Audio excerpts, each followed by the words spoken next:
Welcome. Learn simple English through the lives of Bible characters. Hello, everyone. Welcome to Inside Bible Character English. I'm Sophia. And I'm James. We're so happy you're here today. How are you feeling today? Are you ready to learn some beautiful English with us? Yes, today is special. We have an amazing story to share. That's right. Today we're talking about a woman, a very brave woman, Her name is Esther. Esther. Let's say it together. Esther. Esther. Beautiful name, right? It is. Esther lived a long time ago. She was a normal person, just like you and me. Yes, she had fears, she had worries. She was not a superhero. But she did something very brave. She found her voice. Found her voice. That's a great expression. It means she learned to speak up. Exactly. She learned to speak when it was hard. She learned to be brave. Have you ever felt scared to speak? Maybe at work or at school. Maybe you wanted to say something important, but you felt afraid? That's normal. We all feel that way sometimes. Esther felt that way too. But her story shows us something beautiful. It shows us that one voice can change everything. One person can make a difference. And today, we're going to learn English through her story. We'll learn simple expressions, easy words, but powerful words, Words about courage, words about speaking up.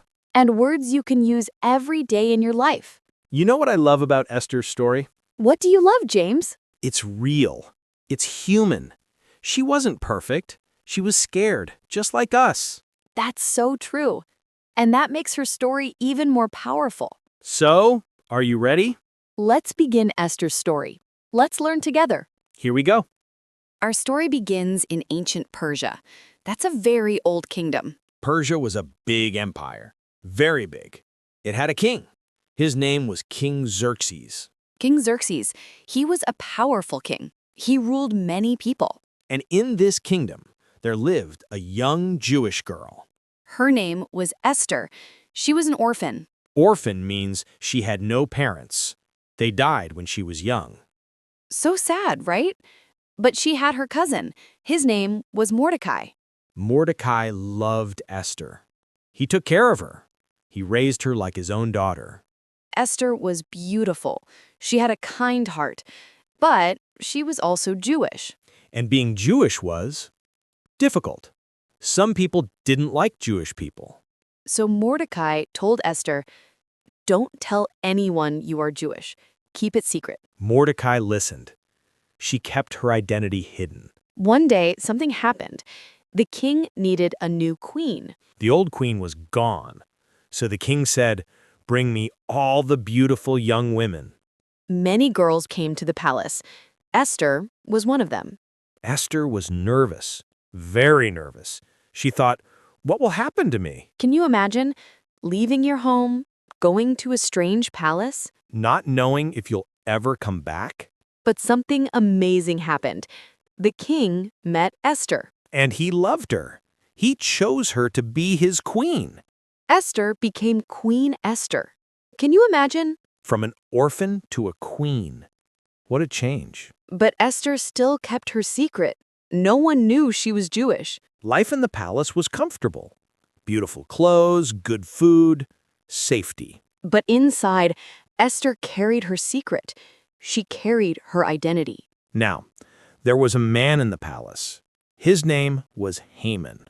Haman was not a good man. He was proud. He wanted everyone to bow to him. But Mordecai refused. He said, "I only bow to God." This made Haman very angry, so angry. Haman thought, "I will punish Mordecai. I will punish all Jewish people." So Haman went to the king. He lied to the king. He said, "Your Majesty, there are bad people in your kingdom.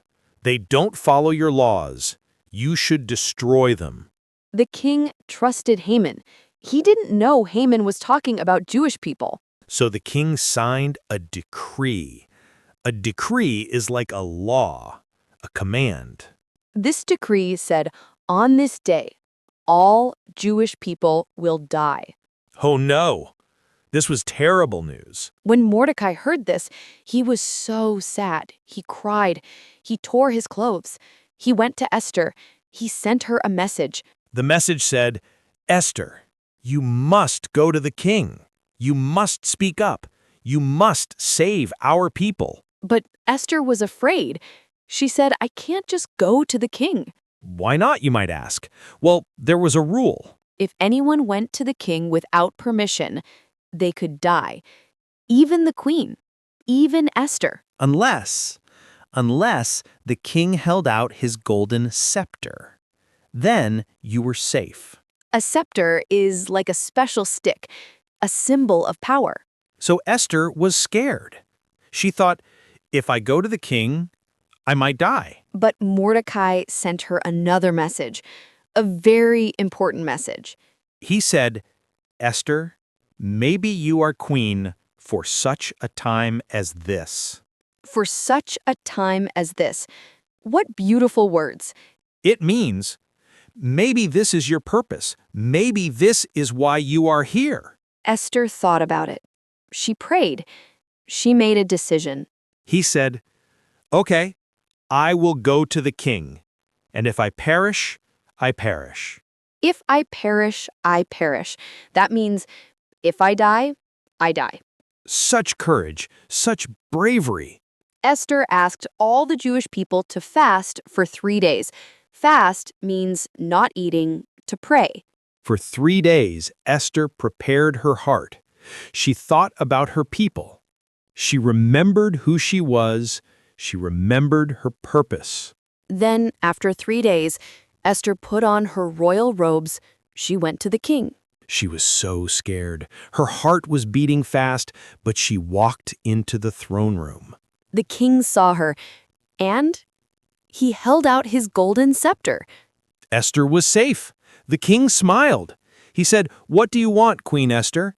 I will give you anything." Esther was smart. She invited the king to a banquet, a special dinner. She also invited Haman. The king and Haman came to dinner.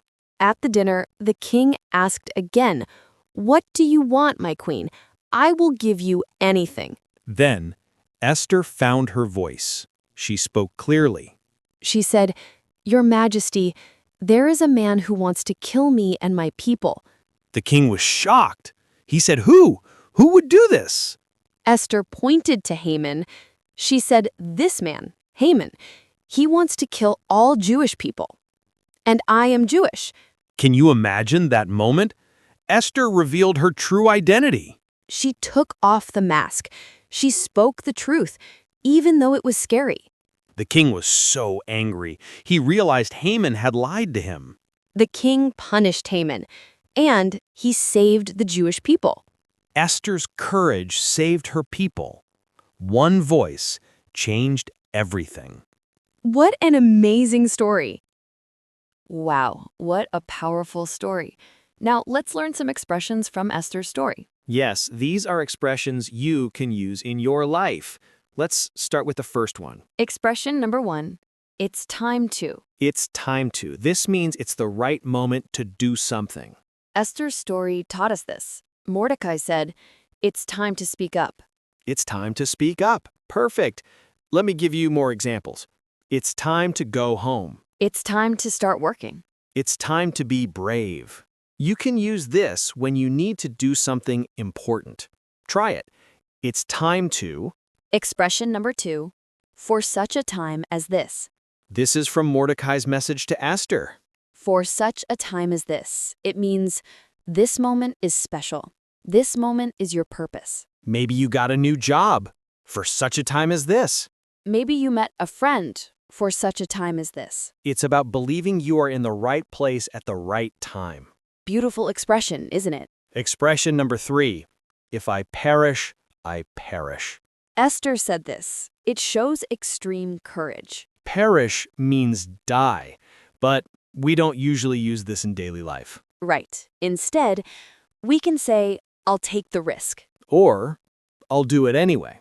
Even if it's hard, I'll try. These expressions show you're brave. You're willing to face difficulty. So when you have a scary presentation at work, you can think, I'll do it anyway. Yes, be like Esther. Expression number 4, speak up for someone. This means to use your voice to help someone. Esther spoke up for her people. She helped them. You can speak up for your friend. I will speak up for you at the meeting. We need to speak up for people who can't speak for themselves. It's about using your voice for good. Very important expression. Here's a real example. Imagine your coworker is treated unfairly. You can say, I'll speak up for you. Or if someone is too shy to share their idea, you can say, let me speak up for you. Using your voice to help others. That's beautiful. And our last expression, number 5. Find your voice. This is today's theme. Find your voice means to discover your power to speak, to discover your confidence. Esther found her voice when she spoke to the king. Many people need to find their voice. Maybe in their job. Maybe in their family. I finally found my voice at work. She helped me find my voice. Finding your voice is about being true to yourself, being brave. And speaking when you need to speak. These 5 expressions are so useful. Practice them this week. Yes, use them in your life. Now, let's talk a little bit about Esther's world, the background of this story. Yes, this story happened in ancient Persia. That's around 2,500 years ago. Persia was one of the biggest empires in history. It covered many countries. The capital city was called Susa. That's where the king's palace was. In those days, kings had absolute power. What they said was law. And if you went to the king without permission, it was very dangerous. That's why Esther was so brave. She broke the rules to save her people. The Jewish people were living in Persia because of their history. Their homeland was far away. They were like refugees. They were minorities. And minorities often face difficult situations, just like in Esther's time. This story is found in the book of Esther in the Bible. Jewish people still celebrate Esther's courage today. It's called Purim, a special holiday. They remember how one woman's voice saved many lives. Now, what can we learn from this story today? I think the biggest message is about courage. Courage to speak when it's hard. Esther had everything to lose. She was comfortable as queen. But she chose to risk everything for others. That's real love, real sacrifice. In our lives, we might not face life or death situations. But we all face moments when we need to speak up. Maybe someone is being treated unfairly at work. Maybe a friend needs help and you need to speak for them. Maybe you need to tell the truth, even when it's uncomfortable. Esther's story asks us, will you find your voice? Will you speak up when it matters? Another lesson is about identity. Esther hid who she was for a long time, but in the end, she had to be honest. Sometimes we hide parts of ourselves because we're afraid. We wear masks. We pretend to be someone else. Maybe at work, we act different. Maybe with certain people, we hide our true feelings. But true power comes when we are authentic, when we are real. Esther became most powerful when she revealed her true self. Think about this. Is there a part of you that you're hiding? Is there something you need to say but haven't said yet? Esther's story encourages us to be brave, to be true. And to remember, one voice can change everything. You might think, I'm just one person, what can I do? But Esther was just one person too. And she saved thousands of lives. Never underestimate your voice. Never underestimate your power. Here's something interesting. Esther didn't act alone. That's right. She had Mordecai. She had her people praying for her. Sometimes finding your voice means asking for support. It means letting others stand with you. You don't have to be brave all by yourself. Community matters. Support matters. You are here for such a time as this. Beautiful message. We've come to the end of today's episode. Time goes so fast. I know. Esther's story is so inspiring. It really is. Now, let's give you today's English line. This is one sentence to remember from today. Are you ready? Here it is. One voice can change everything. Let's say it again, slowly. One One voice can change everything. One voice can change everything. Beautiful. Write this down. Put it on your wall. Remember it when you feel small. Remember it when you feel scared. Your voice matters. So, what can you practice this week? First, practice the 5 expressions we learned. It's time to, for such a time as this, speak up for someone. And find your voice. Try using them in your daily life, in your conversations. Second, think about Esther's courage. Is there something you need to say? Someone you need to speak up for? Maybe this is your moment. Your for such a time as this moment. Be brave, like Esther. And remember, you're not alone. We're all learning together. Every time you practice English, you're finding your voice. You're becoming more confident. And we're so proud of you. You know what? Every person listening right now is on their own journey. That's true. Some of you are just starting to learn English. Some of you have been studying for a while. But we're all here together, learning, growing. And that's beautiful. Keep listening, keep practicing, keep being brave. Before we go, we want to say thank you. Thank you for spending this time with us today. Thank you for learning Esther's story with us. We hope it touched your heart. And we hope you feel inspired. Next time, we'll have another beautiful Bible character for you. Another story, more English, more inspiration. Until then, take care of yourself. Practice your English with joy. And remember, find your voice. You have something important to say. The world needs to hear it. Thank you for joining us today. We're so happy to share this story with you. See you next time on Inside Bible Character English. Goodbye. Bye-bye. Be brave.